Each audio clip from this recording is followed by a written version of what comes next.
Previously on Let's Discuss Death Battle. Hello, ladies and gentlemen. And now the conclusion. Alright, coming to number 7. I can't think of a funny thing for this, but it's Among Us versus Fall Guys. Yep. That's fitting. Uh-oh. Sean had this at 15. Bill had this at 5. I had this at 6. I think before Sean even says anything, I feel like I already understand why this is lower, but I'm very curious if I'm right why he put it lower. Go ahead, Sean. It's the same case with Tom versus Riley. First of all, I don't have every reason to go back and watch this episode. It's a funny one-time watch, but then compared to everything else, there's no purpose to go back to it. I also do not care for this soundtrack of Sussy Beans, even though it's a funny name.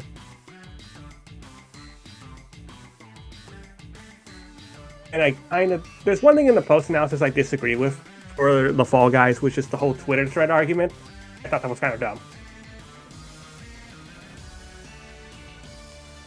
I think this is just a really good passion project that you just watch once and then you move on.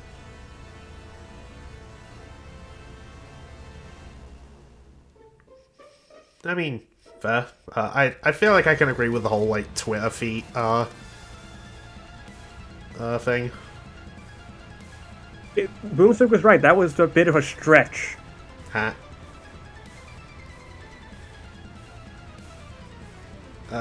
Honestly, for me, I just find this episode just a fun, dumb time. Yeah, like... Okay, if Death Battle's 2024 season didn't happen so late, this would have been like a fine, like, maybe mid-season, or maybe even just like... Just a throwaway episode, I guess you could say. But the fact this was... episode. Yeah. In the finale was a bit... I guess, like, odd, but at the same time, when you know about... It sus? That's a good joke, my guy. Beans. Yeah, but then, I think I'm a bit more generous to it, because when you learn the behind-the-scenes stuff, that the 4 episodes that we got from last year, many of them were already being worked on, animated, so it makes sense. After, with everything that happened with Rooster Teeth, that's happy they're back right now. Still need to wait on them. We didn't even bring this up, but Joker Journal was supposed to be the premiere for season 11. Yeah, it was. So, yeah, it's one of those awkward things where, if the season didn't come out as late as it did, and this episode, like, let's assume, like, they didn't do any of the 4 episodes last year, and then we moved on to 2025. I could have seen this probably being like the middle or even the 3rd episode of the season. Not a finale, but as finales go, especially for a joke episode, especially when you compare it to something like Deadpool vs. Pink Pie, which I did like. Oh, yeah, this episode's just hold up. Yeah, like this episode's just funny, like especially as after playing both the games. Like, the fact that they could go all out with this... And this is the thing where I would say, like, do you know what? Non-canon stuff being for this fight is justified because it's so funny. Like, it adds to the comedy effect. Because if you just went by just the Among Us games and Fall Guys, yeah, Fall Guys just destroy. But the fact that you were like, well, this is what Among Us have been in, and this is the things they've done with their pistol, like, vaporizing the planet. And you got Henry Stickmin. Yeah, like the fact they reference Henry Stickmin, I'm like, my boy! He's in the Death Battle, it's kind of. Oh, I'm sad he didn't make it on the champion poll. One day. He got 2nd. I'll take it. You know what, it shows that, he still has a strong fan base after his game. I also feel like, him coming like that close to winning is like a sign that the crew might be like, well, consider him for one day. Considering he was the last member of Team Boomstick, I'm not surprised. I do kind of wonder who they could have Henry Stickmin fight. There's not a lot of Flash characters I can think. I think it's the Second Coming's the big one. That's it. Maybe? I never actually played those games when I used to have it on Flash, but it will be interesting, like, see what they do with it. But as for this fight alone, like visual, like I even like how the little montage showing like why the Fall Guy is so desperate to get the crown, because he has this like this cartoony idea like he'll be seen as a loser, the red guy's gonna marry the crown. Grow old with it.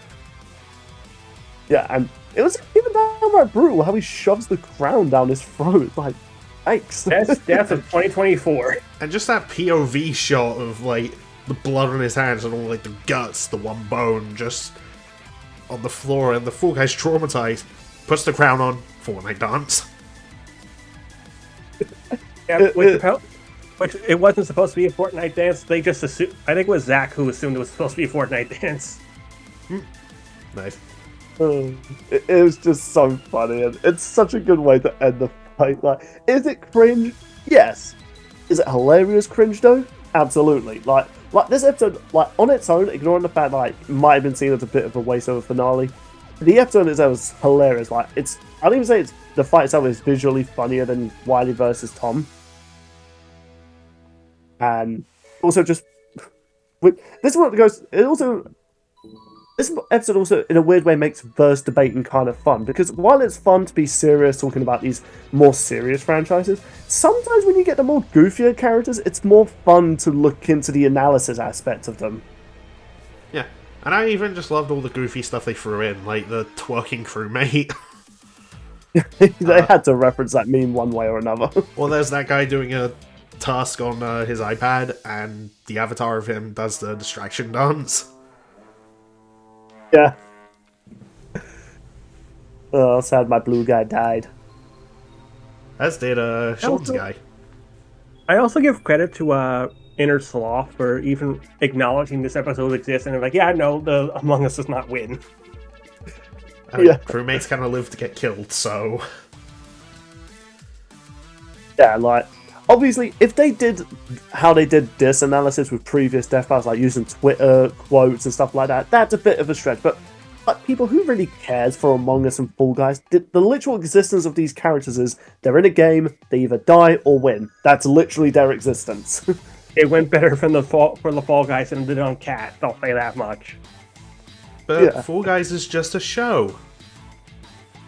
Liam will kill you. I was actually hanging out with Wolf and another guy at RTX. We met up with Liam afterwards, had a chat, and as he was walking away, the other guy called that out to him. That's there. I don't think he turned around, I think he just kept walking, but I could feel, like, the... from him. Urge to kill rising. Yeah, I just think overall, you know, funny episode, great analysis, and it showed Death Battle still had humour. Yeah.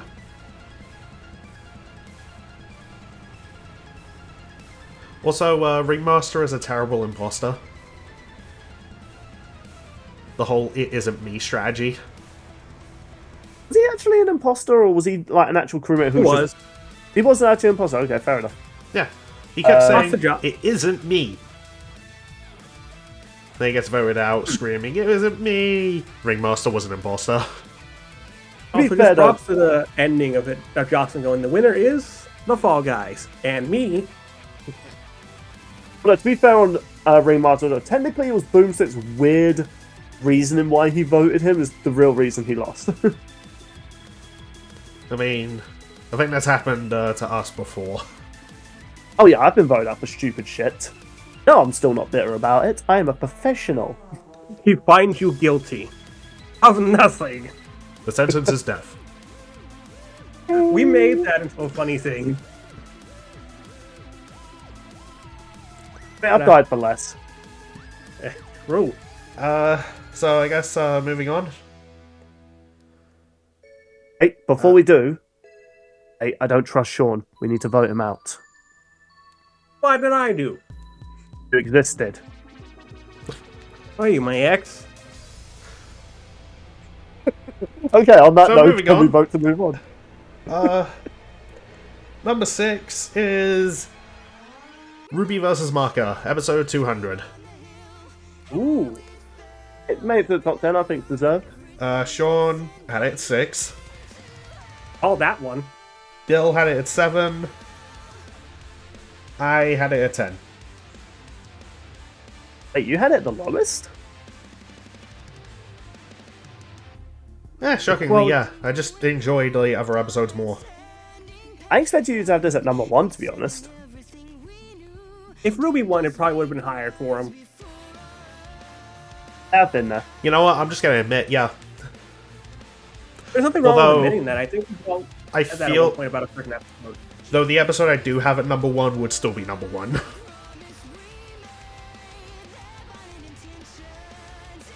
There's so much, though, going for this episode. Was there anything else in particular you weren't that into with this one? I mean, like, okay, look, I love that they got Lindsay as Ruby. I love that they got Casey for the soundtrack because I feel like, you know, that was kind of a overdue thing. Still kind of wish they did it for Blameless Mikasa back in the day, but for some reason, apparently according to Sam and an offhanded comment on Cast, they couldn't, but now they're independent, it's possible. Like, I don't get it. Those contracts Contract, man. be complicated, and also the fact that Brandon wasn't technically an employee of Rooster Teeth. He was still freelance. Yeah. I mean, maybe, I don't know, just like that being explained in an offhanded thing kind of came across as a bit weird to me. But that's neither here nor there. I do like the beginning of the fight, how like Ruby like immediately assumes that Maka and Soul are a couple, and that gets Maka really, really flustered. What else goes to the fan base? Like the choreography is good, the music slaps. I did think, like, the moment Soul starts playing the piano, I was like, okay, yeah, no, Ruby's just gonna lose. Alright, get it over with. The Silver Eye scene at the end saved it. And I do like Maka stops Soul from doing what he would usually do. And the Silver Eyes actually purified Maka's, like, black dress. Yeah. Also, I think the crew even, like, said, like, no, yeah, it's canon that she revived Ruby afterwards and they're besties now. Confirmed by Luis himself doing a shot. For a previous Death Battle losers, your guys deserve to be in the ground. And if you're Starscream, you deserve to stay as a ghost. Or a sewing There's no machine. electronics in Equestria besides the sewing machine. I mean, he could fly to Unicron again. He's done that before. Yeah. Because Transformers lore gets weird. Yeah, and, like, Ruby did get her advantages in the post-analysis, which I was happy to see. And I also like that skill was turned to Cyphery.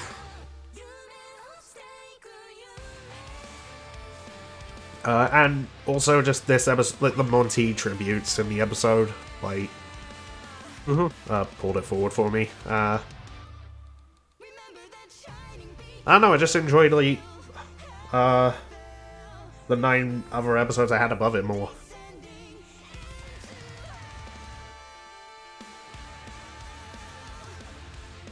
I will pass the torch to I you think there's a guys. lot- Yeah, there's a lot going for Ruby versus Maka, I feel like. I like the analysis of both characters. The fight kicks a lot of ass.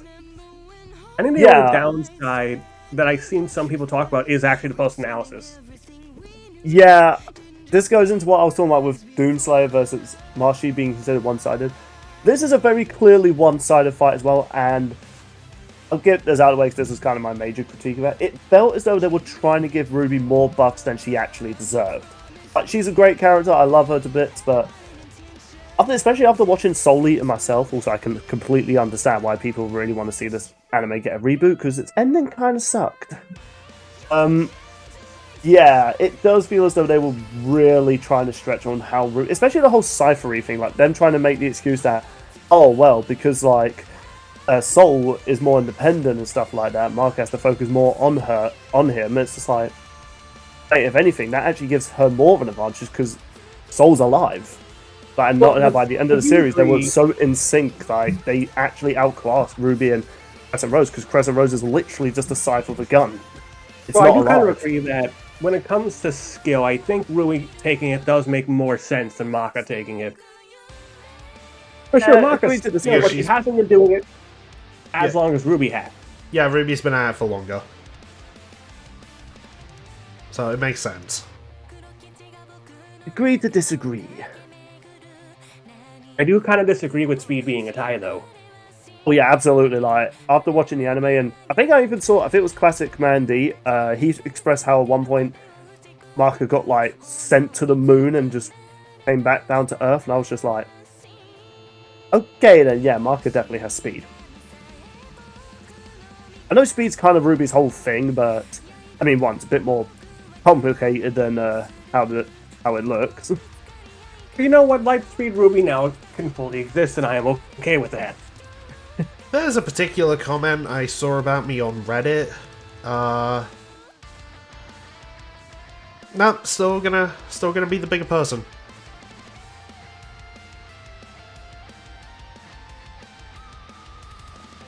Just overall, I thought the episode, like, of all the Ruby episodes we've gotten, I think this is my ultimate favorite episode. Like, I think that's the genuine consensus among everyone. yeah, and even people like were heavily doubting like they were going to do Ruby justice in it, and people were actually happy that they're even happy with the ending of the episode. Like, I was really thinking when they were posting that image that they were best friends, I was thinking, oh, this is going to be controversial, but I was actually happy to be wrong about that. People were generally happy about that. So I was like, oh, that's good. So I was happy about it. Obviously, the Verse community can be a little uppity. I guess I'll say. Apparently, Soul Eater fans also really want to check out Ruby now after this episode. Yeah, and you know, in a similar case with me, I wanted to finally check out Soul Eater because it was really cool. And after watching it, I'm like, I vibe with this. It's just Don't you love like, when two fan bases get along after an episode airs? yeah, like that's always great to see. So I mean, it yeah, happened with Throne versus Kyle, but we forgot about it. and yeah, mate already pretty much summed up. Like the music, the fight itself was great. All Dude, a freaking special rocking shout the out to piano. Miria. Like, they got someone who's so involved with Ruby because of how her model is based on this track with Casey. Like, that girl must have lived the dream. Yeah. Yeah, definitely deserves to be in the top 10 for me. I love episode 200, man. It's sick. I will also say it hurt me less than episode 100 did. Do not get me started on that episode. Did it help you if I told you my girlfriend loved that episode? No. No. I love that show. Anyway, moving on to the top 5. Coming in at number 5, we have Blade versus Buffy. Deserving. Okay. Sean had this at 3. Bill had this at 8. And I also had this at 8. Damn, you two really do not like my characters that much. I say And I know. jokingly. But hang I on, say Sean, jokingly. I was going to say. what is an 8 but a mirror held up against a 3? A pair of boobs. Nice. I could kind of see that, actually. I'll let you two go for a bit. I'm going to use the restroom real quick. I will be back, though. Okay, right off the bat, best live action episode. Oh, yeah, I agree with that. Yeah, and I really like the editing and the analyses. Like, the effects that were used in the fight. Like, that whole montage of just them killing all the vampires in the club. And just the sheer aura that Fiction gave while he was doing it. And I think the Liam cameo makes me laugh the most. He did not just use aura unironically, right? Oh, and also Ben just accepting his death because he's a Blade fan. You know what? I didn't even realize that was Ben at first until rewatching it. But yeah, I just love, like, again, he knows he's gonna die, so it's like, two of the most famous vampire killers are in this nightclub. You know what? I'm playing myself out.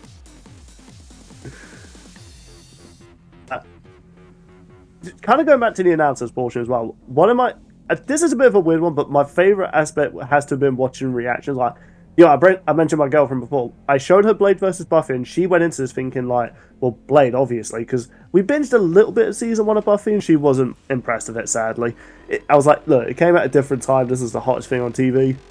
But we've watched Blade together, and she absolutely loves those films, even Trinity, sadly. And yeah, when she was watching like the Buffy analysis portion, just seeing just the buff that this girl had, she was just like, okay, yeah, Blade wins.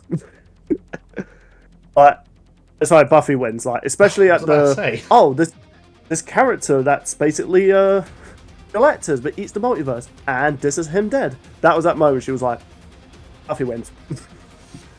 Yeah, it was like, I just went like, oh, hold on, I'm not going to reveal it, but yeah, because I mean, I knew from the get-go, because I read the novels and comic books like after the TV show, because it's similar to Soul Eater. How the show ended was a bit weak. You know, like the most popular character died. I won't spoil that. Xander is still alive. And yeah, just the final villain of the final season was just lame. But as the comic books went on, and I was like, oh, I'll look forward to one day when they bring Buffy into Death Battle. Especially because so many people were thinking, well, Buffy is just a high schooler that fights vampires. It's just like, even though this is like her most requested episode, I'm just like, okay, people, if you've requested this episode, you have looked into Buffy, right? You didn't just select her because she's just a vampire slayer, right? Because she's more than a vampire slayer. Yeah, and then it turns out, oh yeah, no, Buffy destroys. Yeah, like she wishes she spent most of her time fighting vampires. Vampires are like Tuesdays to her. But then imagine like one day find out there's like some freaking god that just exists and is gonna shroud the world in darkness. It's just like, I think she even makes that joke in one of the shows where she's just like, I miss it when it used to just be vampires. So I'm like, yeah, I would be kind of in her boots as well. It's like, sorry, Giles, you told me I'd have to fight vampires. Why the hell are there weird little egg demons possessing our brains? I did not sign up for alien shit. And then the fight itself was really well choreographed. The only criticism I have in it, it's not the actor's fault. The Blade voice is just... It's Baby Boy. I wasn't Blade. expecting. Yeah, I just wasn't... I will admit... Fiction and his friend dubbed it. I will admit, though, he did... You know, how he said the lines, I thought he delivered them really well, especially the ice skating uphill, but... I'm so happy that was included. Yeah. I saw someone on our server say, like, man, the fact they just, like, reference so many of the iconic quotes from the movie, and I'm just like... You know, Death Battle are known for doing that, right? They get their most popular quotes and say them. I'm sorry, did you just start watching this show? You know what, don't watch Wolverine, mate, because this might annoy you. He says bub like quite a few times. Damn, you know, spoiler alert. Like, you know, his most iconic quote, and I know you won't like that. Oh, and also Raiden also says, you know, pain, this is why I fight. Dude, that was such a dumb criticism. Wow, there's going to be someone in the comments being like, wow, I don't even want to watch that episode now. Yeah, just overall, fantastic episode. I really liked it.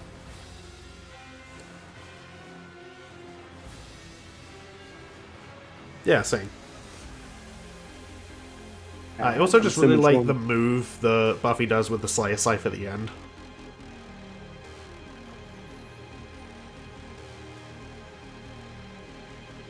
I just thought that was really sick choreography. As was the whole scene in the bathroom. Yeah. Sean, you ready to give your takes? Yeah, I've been back for a while. I've been just letting you guys talk. Oh, okay. This episode means a lot to me because I've had this like episode in mind since high school. It means a lot as well because Blade is not only one of my favorite characters, but he's just my favorite Marvel character. So to see him get like an episode meant a lot, especially since they went into this giving him everything. Because we brought it up on Lads. If this was just 616 Blade versus TV show Buffy, yeah, it'd be a different debate, obviously. So they had to give these two everything. And while I do say that the way they worded Buffy's analysis when comparing her feats, bring it down just a tad. The way they describe her as a character is what saves it for her. Like, I think they did a phenomenal job capturing Buffy as a character in her analysis, especially talking about the scene where her friends, brought her back to life and how much of a toll that took on her, like emotionally and mentally.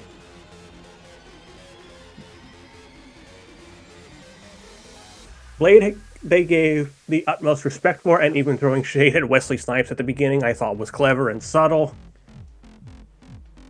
He looks like a man who doesn't pay his taxes. Yeah.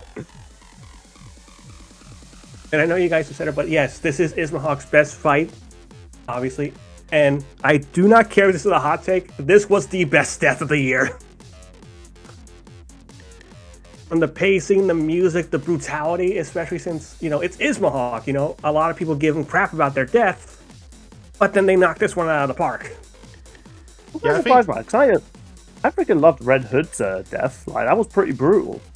I think it was inconsistent shots that killed that one, because Red Hood's eyes go dark, but then in another shot his eyes are glowing again. That was just more so inconsistent shot. Well, that and just like, it was kind of like just, he's dead. Yeah, but I think the music also helps though. Like, I like Neon Ash a lot, especially during the 2-minute start of that fight. Like, they turned that into Blade 1's intro. And there was also a couple other actors in that I was surprised to see, like Mari as the Queen of the Vampires. Like, that design looked sick.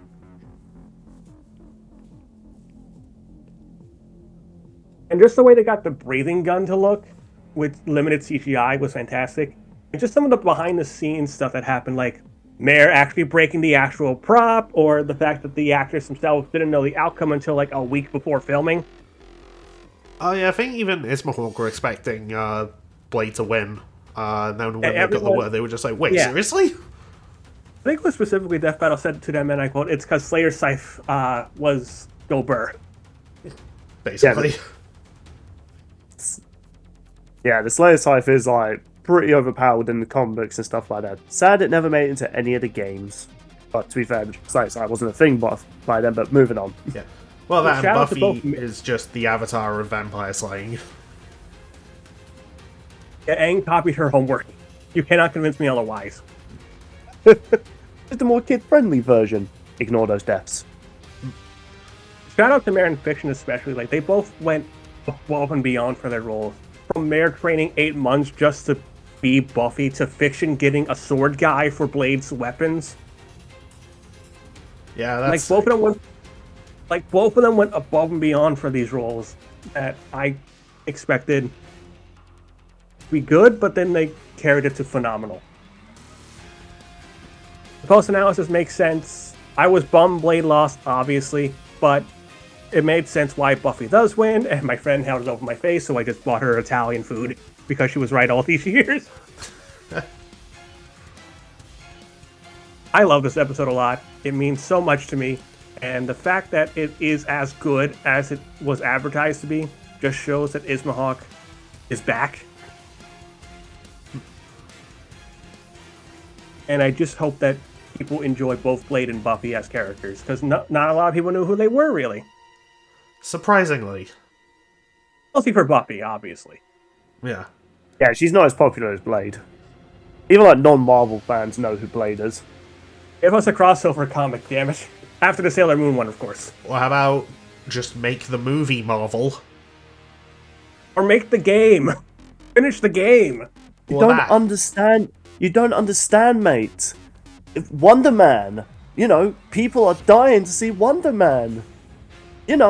Wonder Man? I wonder if anyone cares as much as they do Blade. I wonder what's gonna start our Elite Four. Good segue. Funny you say that. Number 4 is Ash vs. Yugi. I call that in more ways than I expected to. Well, Sean, you had this at number 4. Exactly. Shocker, I had this at number 1. Ooh. And Bill had it at 15. Mate, would you like a pitchfork or a club? Yes. I will give you both. Allow me to make a very, very good point about why I put it this low. I never grew up with Yu-Gi-Oh! So, you know. Oh, Yu-Gi! Literally, my only experience with Yu-Gi-Oh! Shit was through Your Only Mate. Yeah, but you grew up with Pokemon, though. Yeah, but yeah, I did enjoy the anime a lot as a kid, but to be honest, as I got older, I kind of stopped after, I think it was Sun and Moon? Yeah, around Sun and Moon. That's not to say I didn't get into it thanks to, you know, watching the Japanese dub of, like, the later series, because, you know, Ash did get a glow up, and you know what, the battles definitely got better. I think it was around, like, Diamond and Pearl, though, is when I started getting into the anime. I never really got into the original series. And already, people have been on our channel, people already know my opinions about some of the games. I'm not the biggest Pokemon fan when it comes to their video games. Animes, they slay. Video games, they're mediocre at best. Except for Diamond. And that's not because of childhood bias. I will recommend Mystery Dungeon once again because it is the best spin-off. You know what? I have seen you stream that game, and you know what? Unironically, I want to actually eventually start playing that game because that was actually the most unique Pokemon games. Oh, actually, you know what?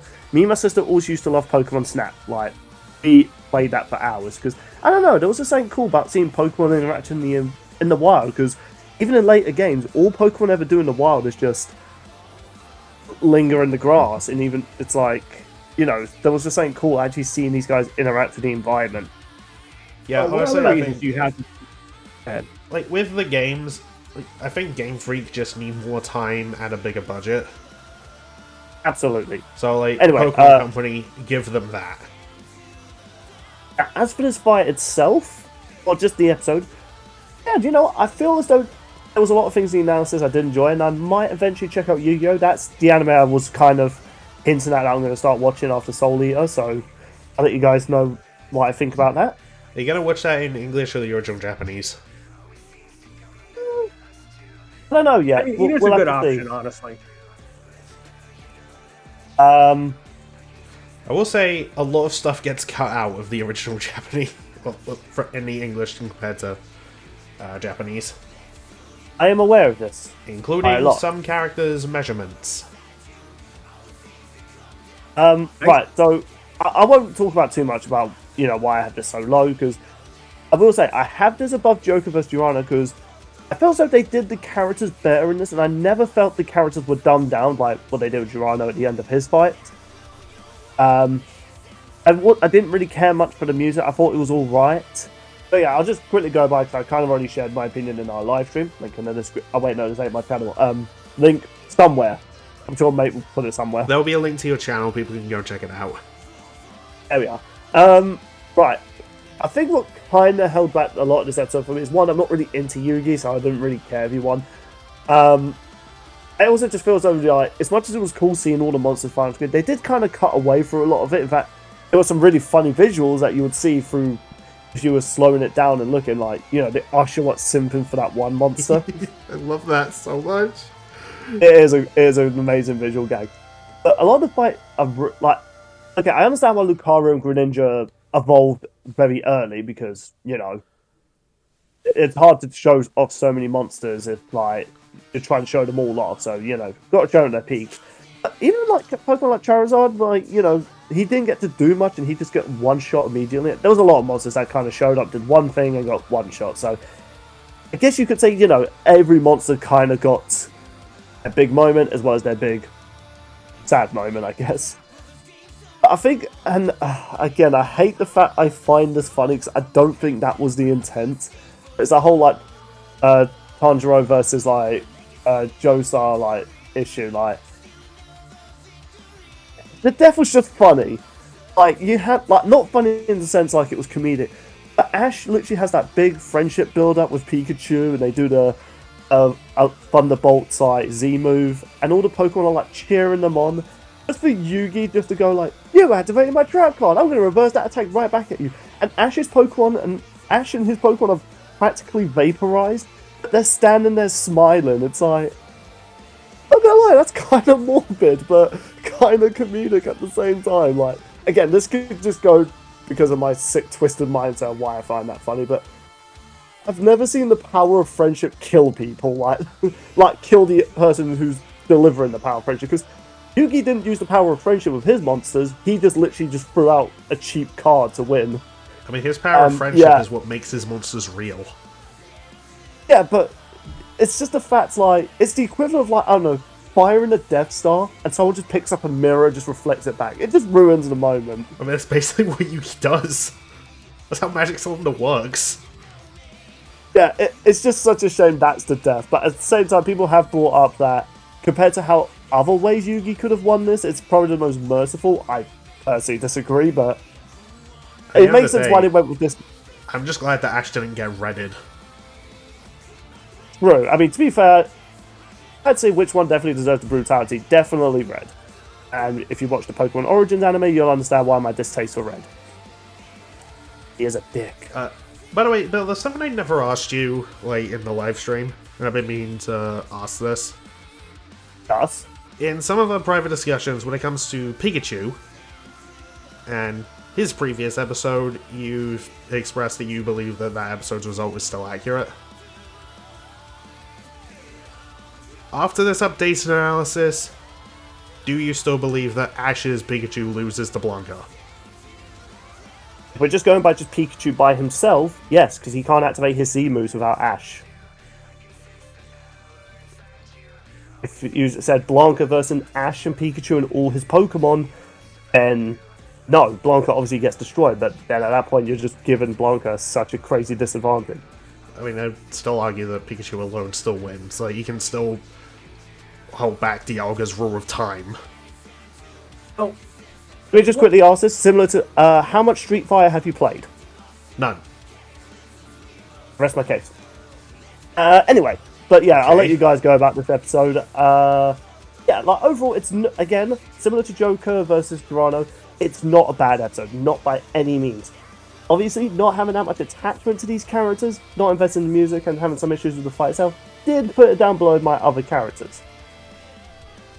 I mean, for God's sake, I've got Halo and Doomguy, like obviously, and I got that as a death battle. Of course, I'm going to put that above Ash versus Yugi. Yeah, like, not a bad episode, like, in the slightest, just, like, if we ranked every death battle right now, this episode's definitely in the top 50. he would be here for 12 hours. That is also true. Yeah, no thank you. Yeah, this Here's one episode... word to describe why I think so many people like this episode. Nostalgia. Oh yeah, nostalgia you could argue for a lot of these episodes. think Maybe that not, also just- maybe not one episode, but we'll get to that. It enhances this episode quite a lot, actually. Especially when you go through Ash and Yugi's journey once again during their analysis portions. Like, they did a really good job with the script writing for it. Yeah, well, that and just the analysis, like, editing-wise, are just pure eye candy. They got a big team to work on this one. Yeah, I mean, you need it just for researching Ash. Also, shout out to our boy Ray for getting to work on this and making custom art for Yugi's analysis. E.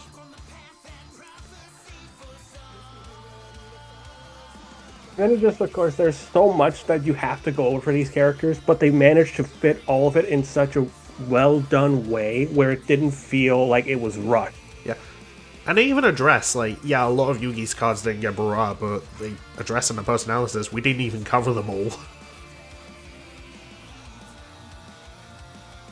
And this fight, man, it was well worth the wait just for that. I was so skeptical about this being 3D.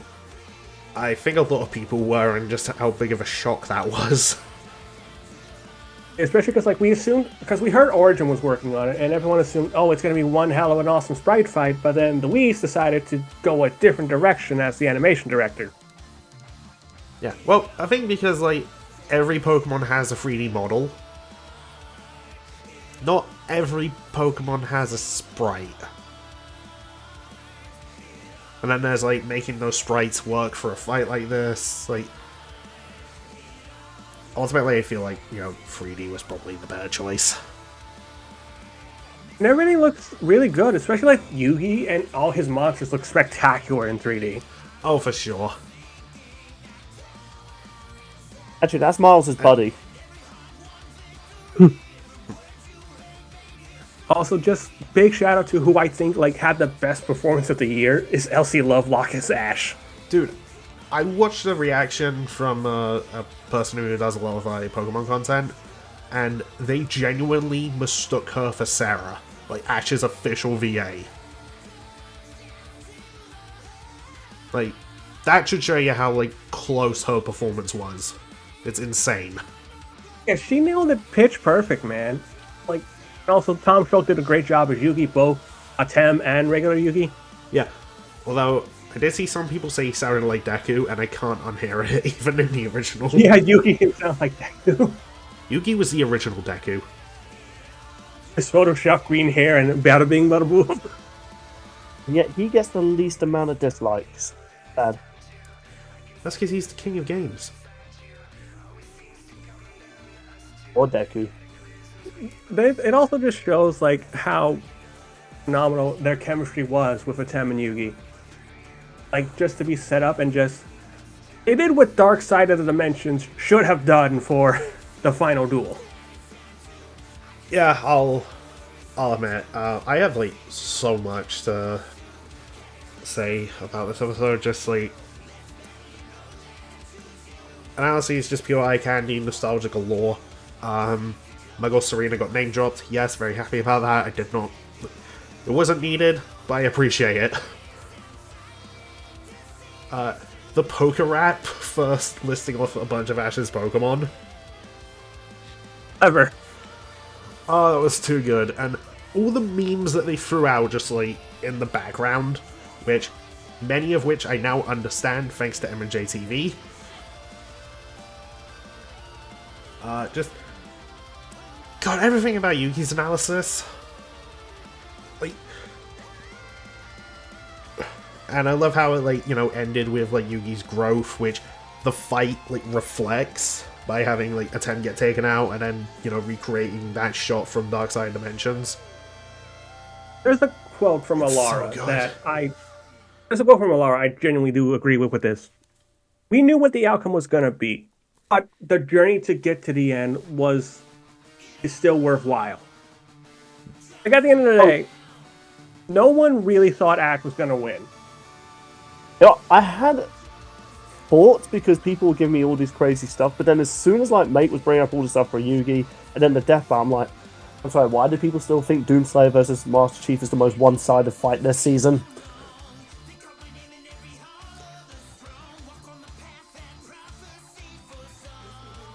The journey to get to the end, I think, was an enjoyable ride while it lasted. And just the way the animation ended with a reference to both the way both Yugi ended his series and just a reference to the first Pokemon movie, I thought was a clever ending for the fight. Yeah. Even though Bill does not like this, the soundtrack was peak. Oh, it's so good. Like, Jason Page, like, just nailed the vocals. I love the lyrics. Like, so goddamn much, and just the overall vibe of the song. Honestly, every time I listen to the song, I just want to rewatch the fight. Me with another fight this season. This fight was spectacular, man. Like, it was worth the extra delay that this episode had to get initially. Nostalgia definitely helps in the long run for it, but I think this episode was a fantastic finale, and it's become my favorite finale of all time. Yeah, and something this episode did do for me is, like, I remember, like, thinking back in the day, like, when it comes to Death Battle, Yu-Gi-Oh! Can never be on this show, like, because I just don't really think it fits. This episode proved me wrong. I need to stop saying stuff like that. So, yeah, after this episode, I'm now all in for Jaden versus Ben 10. We know what's definitely don't interesting? have I any saw- old takes that we look back on badly. No, just that one. I think I saw someone in like our live chat and some of the comments saying that there is another Yu-Gi-Oh matchup that they want to push for. I think it's Joey versus Ryuji.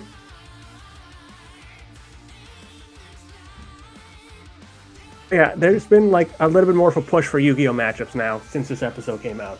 I'm seeing a lot of people want a Kyber episode. Honestly, I get it. Like, there's a lot of fun you can have in the analysis with him. Yeah, let's just probably leave Pokemon away from Yu-Gi-Oh! Because similar to Digimon, we just know what the outcome's going to be. I don't think there's any other, like, Pokemon versus Yu-Gi-Oh! Matchups, although I've seen people request, like, Yusei versus Wes from Colosseum. Fair enough. But there is one thing that Pokemon does win over the Yu-Gi-Oh! And Digimon. Their franchise is still earning millions of dollars, so, you know, they're the real winners. I forgot how much Yu-Gi-Oh is actually earning, but they're not that terrible. I wouldn't They're say still they're... going and they're printing cards. They are, but obviously when you compare it to, like, you know, Pokemon, it's like, it's not a competition. Like, in terms of, like, Pokemon is brand still- recognition, like, Pokemon is more popular. Yeah, Yeah. like, that's something Pokemon will always win at. Except against lawsuits. Yeah, final thoughts are this is a spectacular finale, and it was a wonderful nostalgic ride. Alright, I don't know how much longer I have like, for recording, but we only have 3 episodes left. So, podium! I'm so mad that Ash vs. Yu didn't make it this far, but whatever. You can yell at Bill later. Number 3. Surprises at number 1. Bowser vs. Eggman. I expected it to be podium. I had it at number 2. Bill had it at number 4. And Sean apparently loved it so much, he put it as his number 1 twice.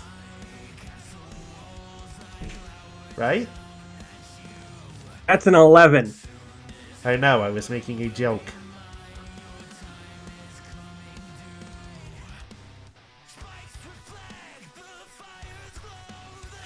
Oh boy. So, it was the best of 2024 by a landslide. Falls short compared to quite a bit compared to 2025 episodes.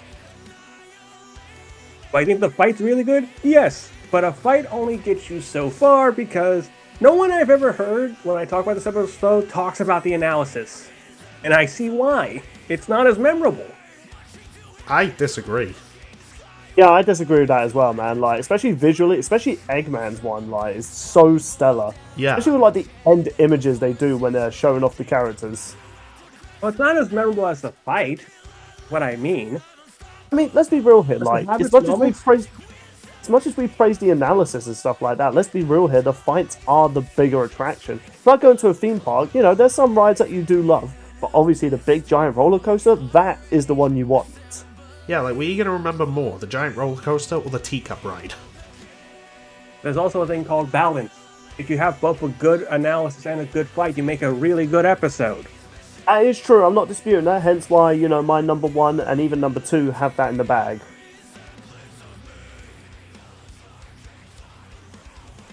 There was also something in the post-analysis I kind of disagree with the whole, I think it was trump cards aspect. Like, it sounded like the way they were talking, they were gonna give it to somebody, but then they made it a tie. Okay. Okay, Sounds like that'll another get you. death battle we talked about.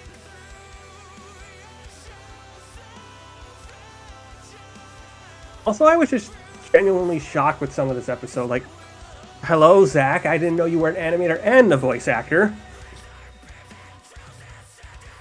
Where did that come from? Dude was just hiding a really Yeah. good Bowser voice this whole time. Apparently.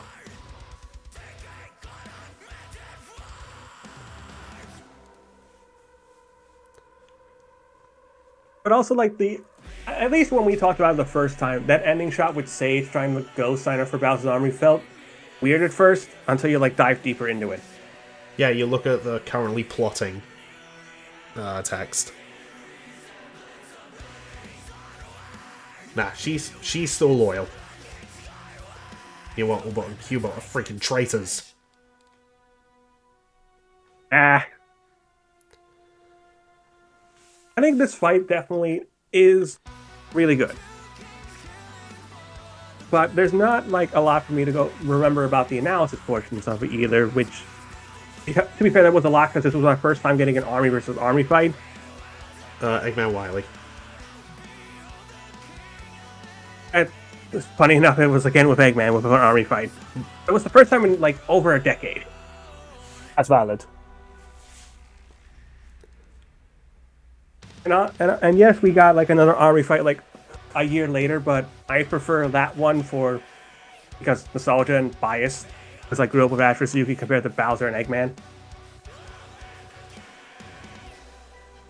Yeah.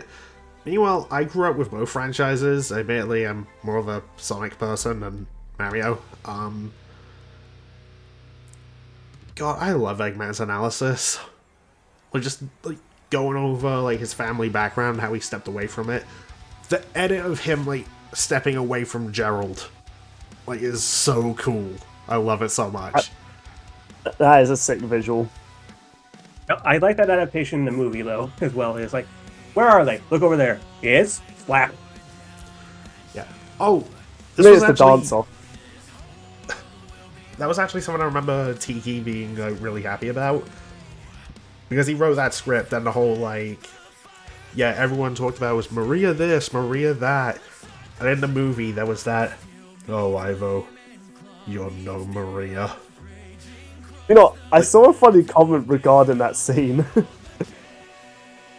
Like, given the fact they had that really epic in-sync dance-off, showing they had a pretty strong bond, does this just mean that he's saying, like, Maria could probably dance better than Eggman? If so, I need to see that visual, It's not man. Jim Carrey.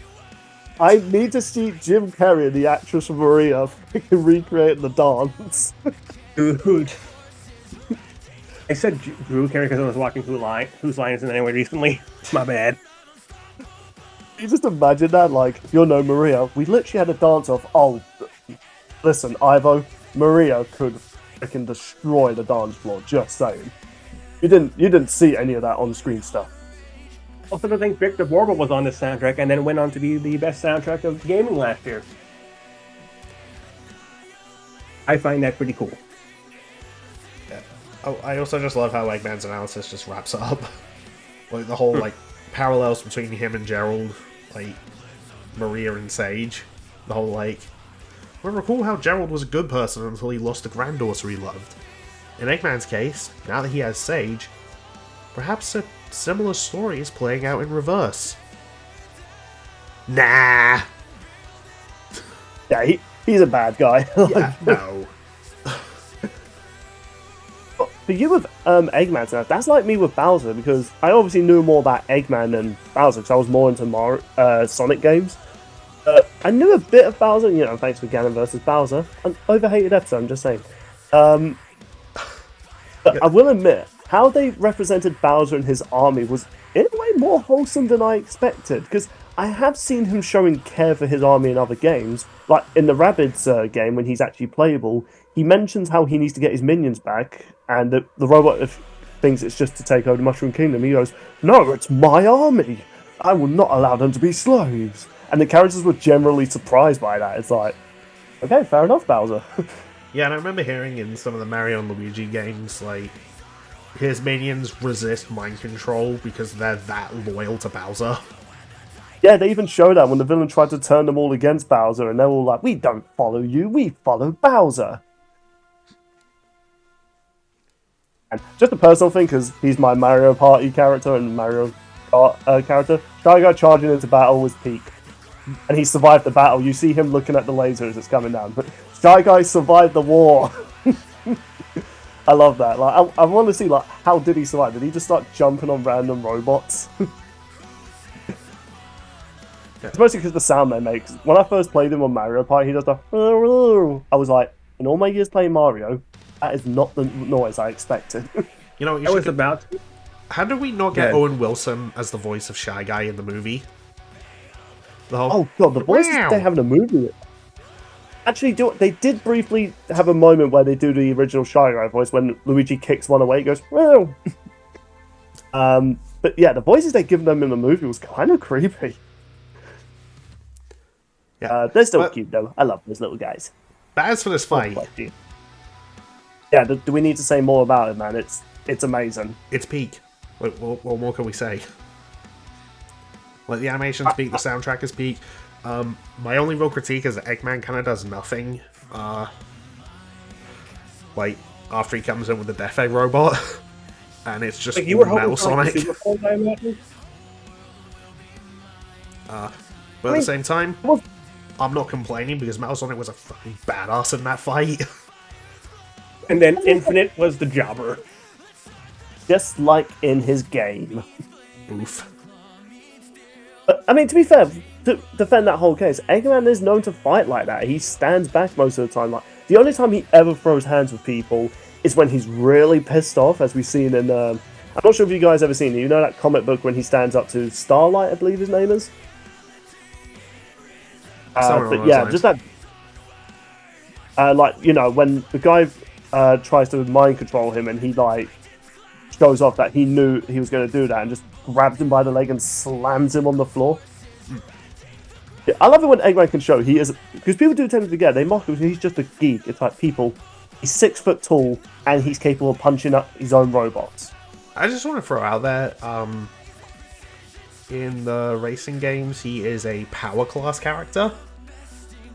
Yeah, in fact, I'm not sure if you guys noticed, the inspiration for Eggman was a bodybuilder.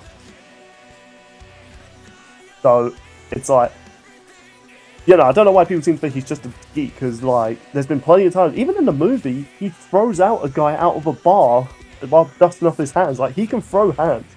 If a human was to fight Eggman, they're toast. Oh, yeah. Like, he's literally 6 foot tall, and he's physically strong enough to break metal. And he can also eat a giant sandwich in seconds.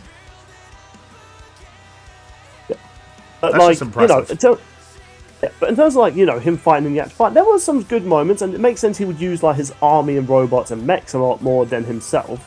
Yeah, no, I'm not complaining at the end of the day, because everything with Metal Sonic was just awesome. I also just love that shot when Fury Bowser and the Death Egg robot are about to clash fists and then lightning strikes just before the clash. Like, that is just so sick. cool. And yeah, Bowser jumping in front of his army to shield them from the Death Egg was also both wholesome and also badass, because someone pointed this out, the Death Egg robot was aiming at his army, not Bowser himself, and then that's when Bowser jumped in front of it. Syncing out with the lyric, "Behold the king, and let it be known who sits upon the throne." Which, Yeah, like, that was just... I kind of wish this episode got #1 in the ranking, because I would have used that line as a segue.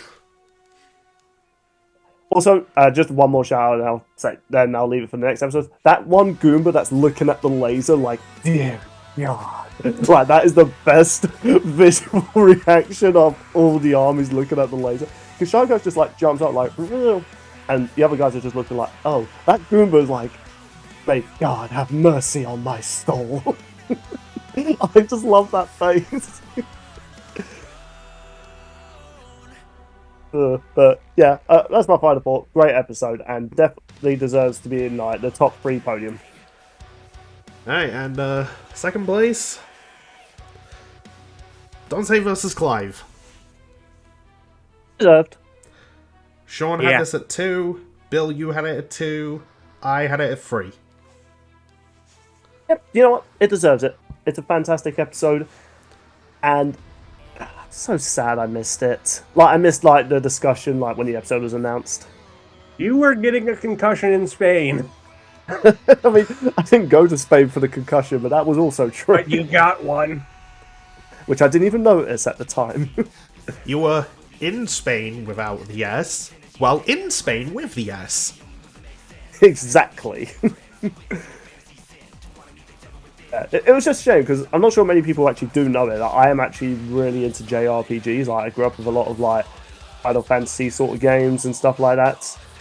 And I mean, if there's ever moments you notice, Bill hasn't uploaded a video for, like, a few days, yeah, I'm most likely playing one of the JRPGs on my Xbox. There.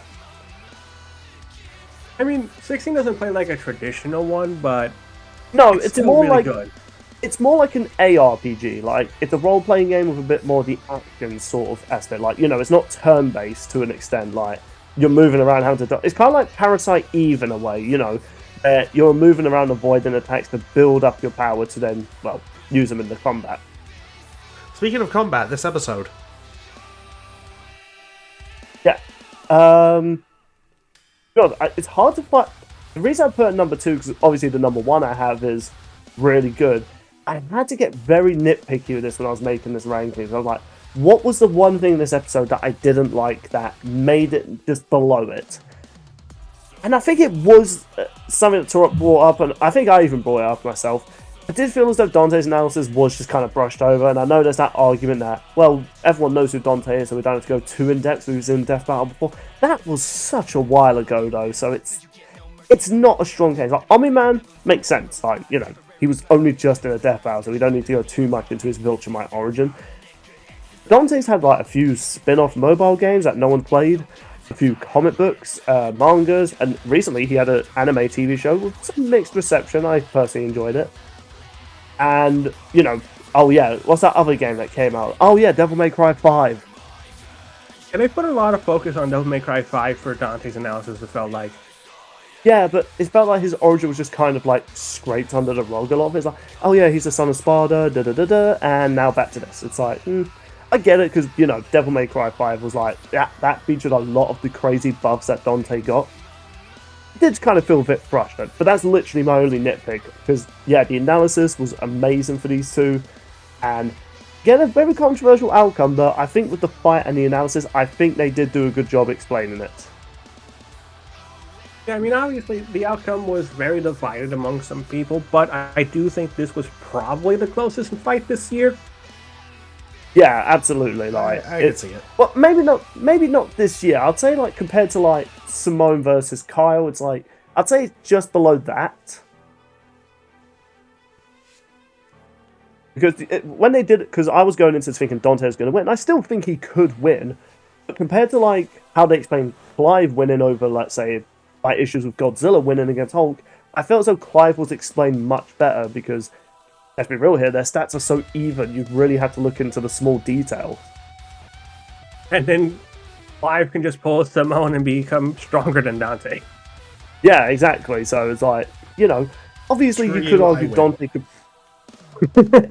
you could argue Dante could overpower this, especially because I know there's that argument that, they used gameplay mechanics to explain Dante's demon powers over, like, the lore. Oh, gameplay's primary canon. Yeah, that's the thing, like, Devil Trigger doesn't drain, like, his devil energy. It's like, it literally does. Like, that, like, he could... I know that he stated he can be in that form for much longer, but he chooses to switch it off. He's never elaborated on why, but given how he works in the games and how his healing factor works, you can probably imagine it's probably due to the fact it costs a lot of energy. So, yeah, it probably explains it, and there is that one argument I do agree with. Some people, like, Dante shouldn't have been hurt when he was knocked out of Devil Trigger, because when he comes out of Devil Trigger, he's pretty much fully healed up. That's true, but, for the visual aspect of the fight, it makes sense that at the end of the day, they've used up all their powers and they're practically using that last bit of energy in the sword fight. Here's how I interpret that. They were both out of their giant forms when they were falling to Earth, and then when they both hit the Earth, that's when they got injured badly. Yeah, that could be a good way to say it. I just see it as like, they're both literally exhausted to the point they have no energy, and it's just resorting into a sword fight. That's a good way to end it off. And yeah, just overall, it's a fantastic episode. And I think the reason I put this even higher, because I got Bernie into Devil May Cry recently, mostly through TV shows, not the games. She's not that great at those type of games. Didn't mean to shamelessly throw her into the skill issue in that, but when she saw that Dante was going to be in a death battle, she was excited. She says this is her favorite death battle that I've shown her. Even though she knows nothing about Clive except everything from the death battle. I was going to say this is one of the prettiest fights that we've ever had, and this is the power of Torian. Yeah, Torian and Co, yeah, they just knocked it out of the park. Yeah. Oh, and also that music. I've listened to that soundtrack at the gym, and it is a great motivator. Yeah, Brandon killed it with the devil inside, man.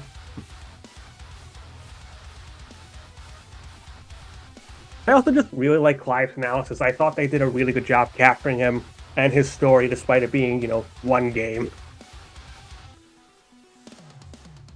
Because we can all agree, Clive's mother is the worst. She's hot, but she is a bitch. The fact that Keir said he wouldn't. I mean, he has low standards to begin with, so I'm not that surprised. Also, damn. Also, big shout out to both Luca Xavier and Will Dorenzi Martin. They did such a good job with these characters. Credit to your parents for giving you guys such sick names, man. I'm jealous. I was just known as Billy. Like, oh yeah, that's gonna look great. We on could my call you grave. something else, but you would hate us. I mean, to fans of the sort of stupid guys, you have a great name. They have a comic called Billy Ends the World, where it's a whole thing. Oh yeah, I know about it. Okay. Well, that and Jacksepticeye fans. The models look fantastic. They made Ifrit Reason and both the Devil Triggers look phenomenal. They even got a button mashing minigame in there. Oh, dude, the whole love fight that. in space was so cool. The visual of that is just- just epic. Just the line exchange between the two. Let's see what your monster can really do. So the devil cries for more. I still love when Clive sees the bike and just goes, "What the hell is that?" If only he saw it get split into chainsaws. I like about out of all the crazy shit that Clive has seen throughout his life, the motorbike is the most confusing thing he's ever seen. It's like, mate, you've literally fought God. Like, this should actually be kind of the most normal thing you've ever seen. You fought God and you killed him with a 999,999 damage punch. You know what that reminds me of? In Attack on Titan, like, the characters have been through hell fighting Titans, seen so much horrors, and they're mind blown when they see a car for the first time. Also, Technology, there's a man. pizza trying ice cream and it's adorable. Okay, what timeline is freaking Attack on Titan set in again? I'm sorry, I thought this was like some sort of like a alternative medieval setting. I mean, it pretty much is. It doesn't explain the car in Bill's mind. Yeah, that's what I'm saying. Like, hold the fuck up! Wait, there's a car in medieval times. Anyway, we should probably please move on. Anyway, Dude, imagine Vin Diesel just getting in that car and just doing a stunt jump off a Titan to kill one. It's freaking Fast and Furious in the 1800s, but it's Vin Diesel on the wheel, and then one of his friends like shoving coal in the back, like really fast. Oh, how much I would pay to see that in cinemas. This episode's fantastic, though. yeah. And hopefully, maybe Turing can come back in a year or two. Dude, That's Pepsi what Man Respawn versus has been Santa doing. Claus. Or Santa versus Santa, Marvel versus DC. Or how about Santa versus Santa from real life?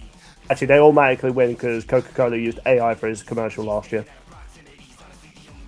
Guys, you gotta let Torian get back to work at Respawn. We're still waiting for that Star Wars XCOM game. Is he working on that one? I thought he was just working on like... I just assumed he just worked on whatever game like his company was working on, really. That's what Respawn's working on. Oh, they're the ones making that game. Okay, I thought there was like another company. Pretty sure it's Respawn. Oh, could you imagine if, like, Torian came back for, like, Palpatine versus Xehanort? Don't worry, guys. I've had practice with that Star Wars XCOM game. Torian, why is Palpatine doing backflips? Don't question me.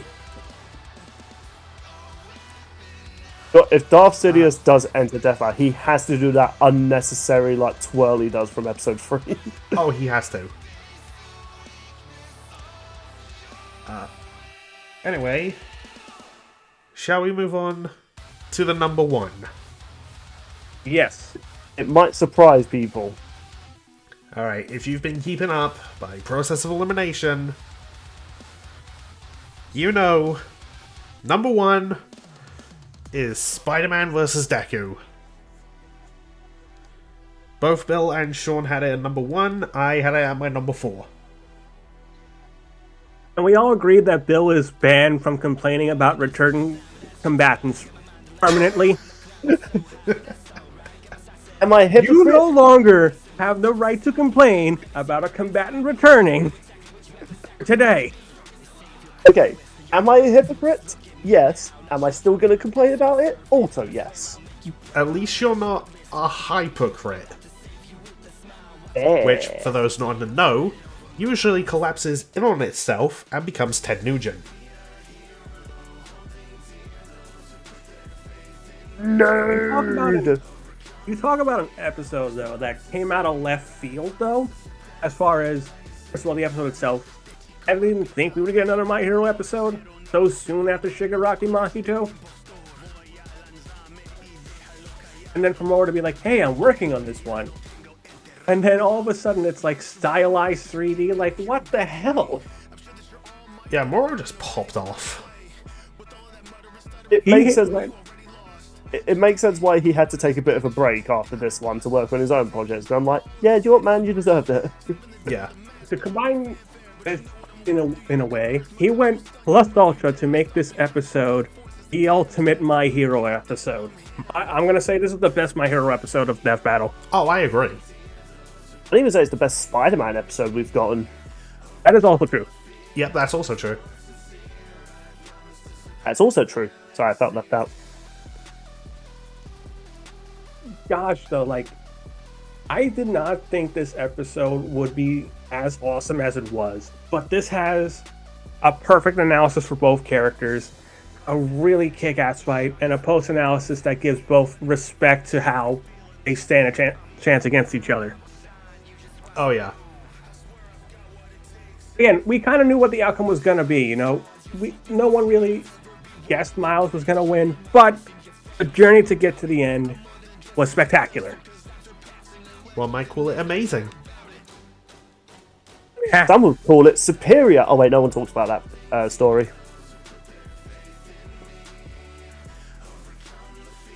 Yeah. Really, don't Also- read the superior Spider-Man stories. Also, dude, I was just happy for Z-Dog. True. Like, he got this matchup dangled in front of him and then yanked away twice. And the third time, it gets knocked out of the park. Yeah. You know what? Third time's the charm, as they say.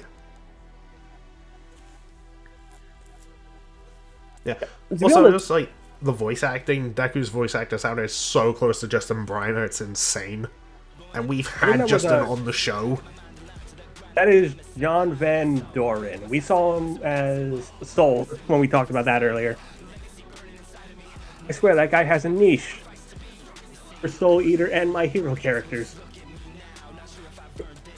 I'm trying to remember when we reviewed this episode if I had any critiques for it. I don't remember at the top of my head because when I was doing this ranking, the reason I put Dante vs. Clive just below this one's because there was that nitpick I had with Dante. I could not find a nitpick for this. Analysis, music, fight, and reasoning were all solid. Like I was like, this is the perfect death battle and a good like.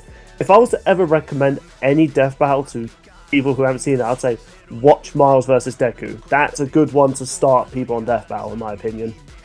I have I kind of one nitpick. It's like that final clash where Miles says a line in Spanish. He says it's a leap. It's a leap of faith. Given the context, I'm not sure if that really fits. I honestly think it would have been better if he said, "You wanted my best, here it is." Because, go back to the previous My Hero fights, and I think it would have worked with this fight because that's what Deku wanted. Wanted them both to do their best. to be fair, having them both reference something to make them believe in themselves a lot more works better. I mean, that's also Yeah, true. But you yeah. at least get where my logic is coming from, right? Yeah, Kind of, but in a way, I disagree with it. it's kind of like what we talked about with like Blade referencing like all his like movie lines. It makes sense for Miles to, you know, make a reference to, let's be real, his most iconic thing ever, like in the movie, like it's a leap of faith.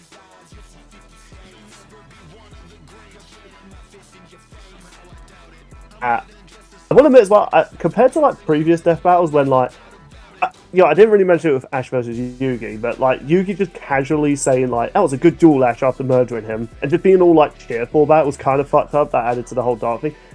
I do kind of like it and feel kind of bad when Deku used his like Plus Ultra on Spider-Man. You could see there was a brief moment when he realized he went too far, but then he, you know, gave him the compliment afterwards. You can feel like the suddenness and the grief that Deku had in that final line. Yeah, again, you know, you could easily criticize like they wouldn't kill each other, they're heroes. Like, yeah, his death battle didn't have that whole kill thing. Then you know Deku would have just punched him till his suit probably, still like Miles' suit blew up and he was still alive. In the sense of a death battle, though, it does have to, you know, end in a death. There is one, yeah. There's one criticism I saw, which I think even the cast brought up, was like a gag. It's the fact that there wasn't like the dash in Spider-Man. Like, it was all one word and people were mad about that. And their reasoning was just like, dude, Deku just met him.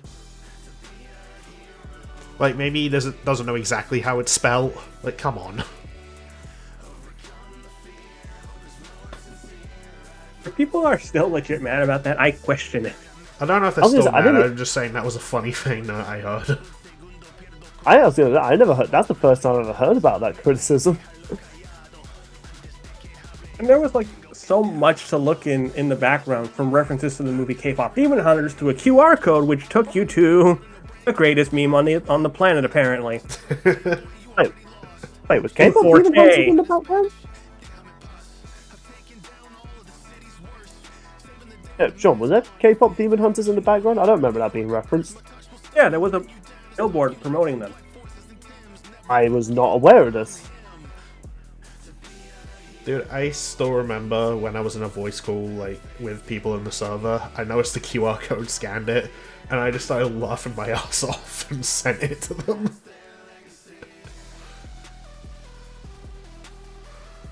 Oro had to have planned that, right? Oh, for sure. Oh, yeah. He could have done anything, like plug his YouTube channel, plug the Indie Cross episode, but he's like, no, I'm going to rickroll everybody. He is that sort of person. Like, if you look in even Indie Cross, there's like a moment he has a character do the Family Guy dead pose for no reason. Yeah, like I don't really know what else to really say about this episode that we haven't already said. Visually, it's amazing. Acting and music, it's just stellar. Like this is an episode I'm going to recommend people who've never watched Death Battle before. This is an episode that just goes beyond what you thought it was going to be. And it comes together in a marvelous way. I tried.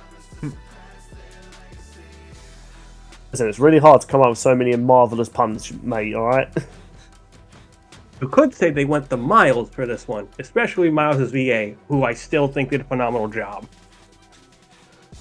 And the moralis of the story is that this is an awesome thing you can watch on the web. You guys are really stretching this. Oh, shut up. Okay, I really thought you were going to make another pun there. Nah, I could, but I don't feel like it, honestly. No, we'll let that one float, okay? Alright, let's quip it while we're ahead. Let's get through this. Don't hate this being quirky. Let's gear shift into something else. But I'm glad this is our number one overall. I think it's a fantastic episode with very little to nitpick. Me, I don't have anything to nitpick. Whatever nitpick I had when we did the review episode, I retract it. Yeah, I mean, even my nitpick is just like, I don't know, just an alternative line. But that's it. And it's been a long while since any of us agreed on a number. Actually, no, it was season 10. You and Made agreed on what your number ones were. Does that mean the next ranking me and Sean are going to agree? Maybe. Who knows? Maybe we're all going to disagree. Watch us all agree on the same, like, number 16, though. Hey, speaking of, how many of our picks do you guys agree with? Yeah. Let us know your ranking. Sorry if you got mad at us if we placed your favorite episode low. Or if we placed an episode you didn't like very high. But do you guys have any final says? Overall, fantastic season. All these episodes are great.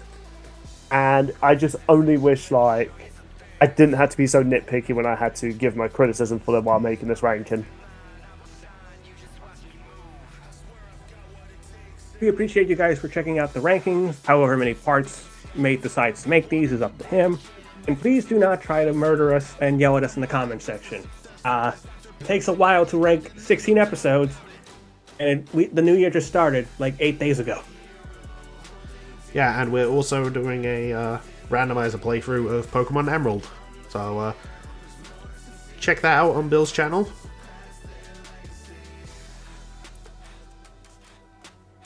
And, I got a Lily. That you did. I think. And one more thing. Thank you to Mate for having us on his channel. It's awesome. Yeah, no, thank you for Bob putting up with me for all the amount of times that we've recorded. You're fine. Over You have to 5 put up with years. us, so it's only fair. And on that note, 5 years ago. thank you for watching, and we will see you whenever we sees you.